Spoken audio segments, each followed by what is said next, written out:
ನೋಡ್ರಿ ಇದು ಬೇಯಿಸಿದ ಮೊಟ್ಟೆ. ಹೌರಿ. ಇದು ಬೀಕರ್. ಹೌರಿ. ಬೀಕರ್ ಒಳಗಡೆ ನಮ್ಗೆ ಮೊಟ್ಟೆ ಹಾಕದ. ಹೌರಿ. ಈ ರೀತಿ ಇಟ್ಟಾಗ ಮೊಟ್ಟೆ ಒಳಗೆ ಹೋಗಂಗಿಲ್ಲ. ಆದ್ರೆ ಉಷ್ಣದ ಮೂಲಕ ಒಳಗೆ ಹೋಗ್ತದ. ನಾವು ಯಾವ ರೀತಿ ಹೋಗ್ತಾನೆ ನೋಡೋಣ ಅಂತ. ಮೊಟ್ಟೆ ಇಟ್ಕೊ. ಒಂದು ಸಣ್ಣ ಪೇಪರ್ ತಗೊಂಡಿನ ಕಟ್ ಮಾಡಿ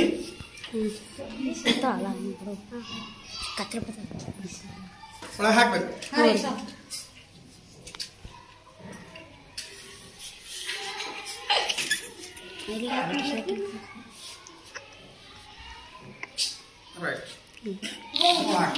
ಈಗ